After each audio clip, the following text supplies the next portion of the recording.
When people bring up the book of Revelation, the room usually goes dead silent, or someone nervously changes the subject. We immediately picture dragons, boiling oceans, and terrifying plagues. It feels like a chaotic horror movie where humanity is just waiting to be crushed. But what if we've completely missed the point? People get so caught up in the scary imagery that they miss the actual structure. They assume these end-time judgments are just God lashing out in random anger. That's a massive misconception. The judgments in Revelation are not arbitrary terror. They are a fiercely precise, step-by-step dismantling of global corruption. It's a rescue mission disguised as an apocalypse. Once we actually walk through every single judgment in order, the seals, the trumpets, and the bowls, the panic just vanishes. You stop seeing a cosmic meltdown and start seeing a creator who absolutely refuses to let evil win. If we don't understand this exact sequence, we'll spend our whole lives terrified of tomorrow. But when you see the pattern, you find pure hope. So let's look at exactly how this unfolds, starting with that very first scroll. Think about how a massive trial works. Before a judge can hand down a final sentence, the evidence has to be exposed. The hidden crimes have to be read out loud for the entire court to hear. That is exactly what is happening with the very first set of judgments, the seven seals. Jesus is literally unsealing the true bloody history of human rebellion. It all kicks off in Revelation chapter 6. The first four seals are the infamous four horsemen of the apocalypse. But don't let the spooky medieval paintings distract you. These aren't random monsters dropping from the sky. They represent the devastating natural consequences of human beings trying to build a global empire without God. The first seal is broken, and we see a rider on a white horse holding a bow. This is pure deception. A political conqueror promising world peace, a false savior stepping up to fix a broken planet. But almost immediately, the second seal cracks open and a red horse charges out. This brings global war, because whenever humanity blindly follows false saviors, we end up slaughtering each other. Then comes the third seal, a black horse carrying a pair of scales. This brings crushing economic collapse and severe famine. A world where a simple loaf of bread costs an entire day's wages, but the luxury goods of the ultra-rich stay completely untouched. Sound familiar? And finally, the fourth seal reveals a pale green horse named Death, bringing disease, starvation, and chaos to 1/4 of the earth. Listen to me. This isn't God just torturing people for fun. He is simply taking his hands off the steering wheel and saying, "You wanted a world without me, this is what it looks like." Then the perspective totally shifts. The fifth seal opens, and we suddenly hear the desperate cries of innocent martyrs under the altar. They are asking God how much longer justice will be delayed. And the sixth seal is God's fierce, unavoidable answer. A massive global earthquake hits. The sun goes pitch black and the moon turns blood red. The powerful elites of the earth literally hide in caves because they finally realize the truth. They are not in charge. And then the seventh seal. You would probably expect the biggest explosion yet. Instead, when the seventh seal opens in Revelation chapter 8 verse 1, there is total deafening silence in heaven for about half an hour. The angels stop singing. The entire universe holds its breath because the quiet time is over and God is about to actively strike back. So after that terrifying half hour of silence, 7 angels step forward and they are handed 7 trumpets.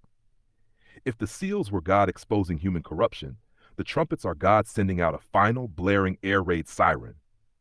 You have to understand that in the ancient world, trumpets weren't just musical instruments for a nice concert.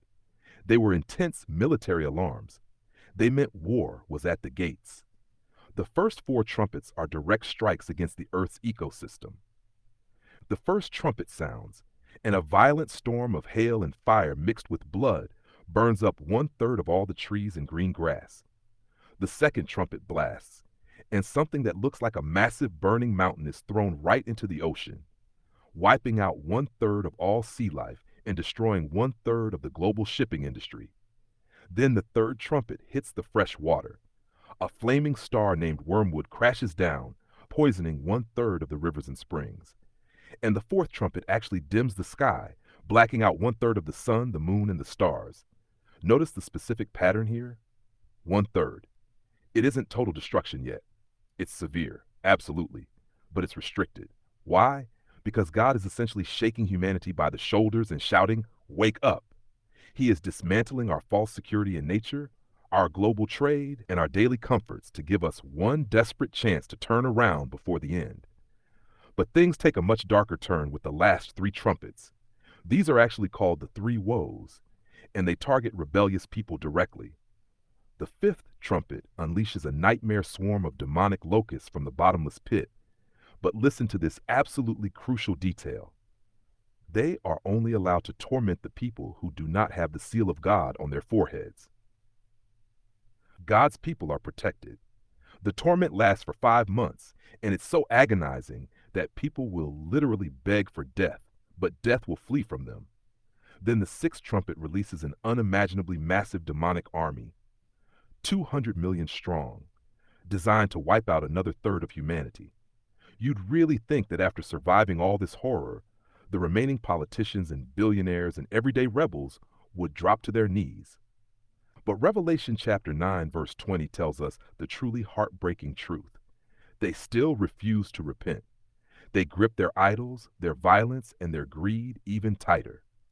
Finally, the seventh trumpet sounds, and instead of another plague, loud voices in heaven announce that the kingdom of this world has finally become the kingdom of our Lord. The warning phase is officially over. The time for the final total cleanup has arrived. Now we reach the absolute end of the line. The warning sirens of the trumpets have stopped blowing.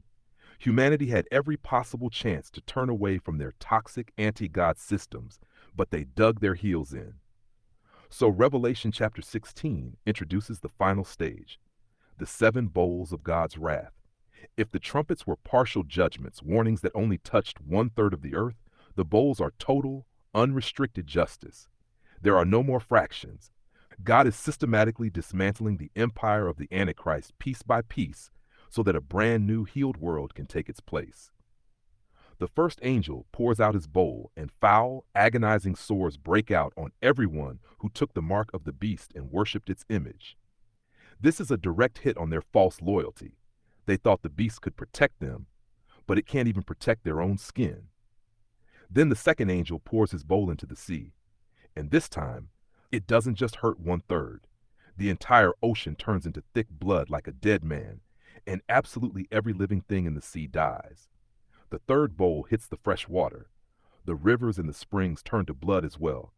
And an angel literally shouts out to God saying, "You are totally justified in doing this, because these people poured out the blood of your saints, so now you are giving them blood to drink." It is pure, poetic justice. The fourth bowl is poured directly on the sun, giving it the power to scorch humanity with fierce heat. But instead of crying out for mercy, the people just curse the name of God. They are in agonizing pain, and yet they still choose pride. So the fifth bowl strikes the very throne of the beast. His entire global kingdom is plunged into absolute pitch-black darkness. The pain is so intense that people gnaw their tongues, but they still refuse to repent of what they have done. The sixth bowl dries up the great river Euphrates. This clears a massive highway for the kings of the east to march their armies toward the ultimate showdown, the Battle of Armageddon. Demonic spirits actually go out and deceive the global leaders, gathering them together to fight an unwinnable war against their own creator. And then comes the final blow. The seventh angel pours his bowl into the air, and a massive, booming voice from the throne yells out, "It is done." The greatest earthquake in human history splits the great city into three parts. The global systems of economics, false religion, and corrupt politics totally collapse.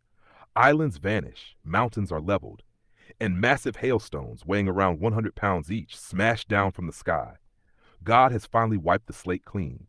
The infection of evil has been completely burned out.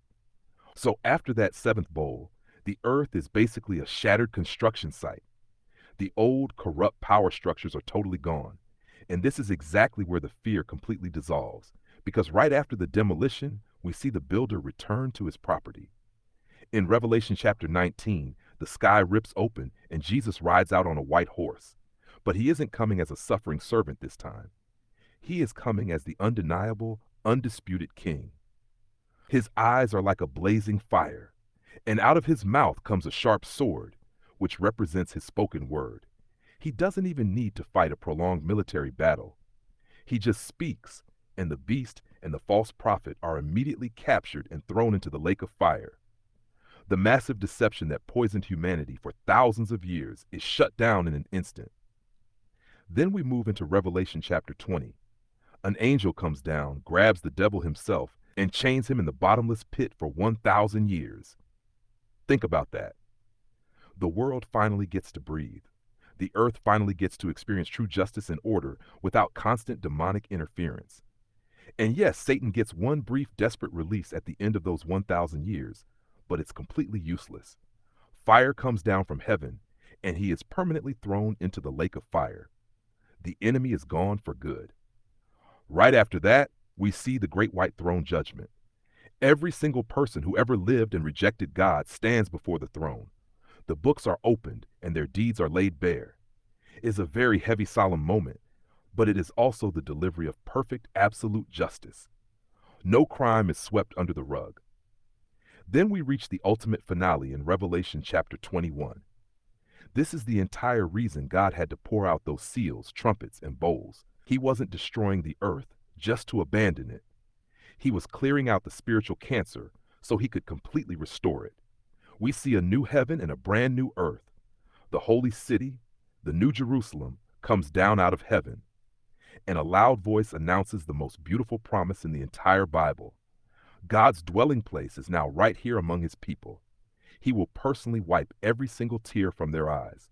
There will be no more death, no more mourning, no more crying, and no more pain. All the broken things have completely passed away. This is why you do not have to be afraid of the book of Revelation. Every single judgment is just a heavy, necessary swing of the sledgehammer, tearing down a corrupt prison so God can build us a permanent, beautiful home. The sequence doesn't end in horror. It ends in pure, unfiltered joy. So the next time someone brings up the end of the world, you don't have to panic. You know exactly how the story actually ends. If this breakdown helped take the fear out of Revelation for you, share it right now with that one friend or family member who is always stressed out about the end times. They desperately need to hear this truth. And if you want to keep unpacking the Bible in a way that actually makes sense and builds your faith, make sure you subscribe. We are going to keep tearing down these religious misconceptions together so you can walk in total confidence. God is in complete control, and his final plan is perfect restoration, not random destruction. You do not have to fear tomorrow. Stay strong, and we'll talk soon.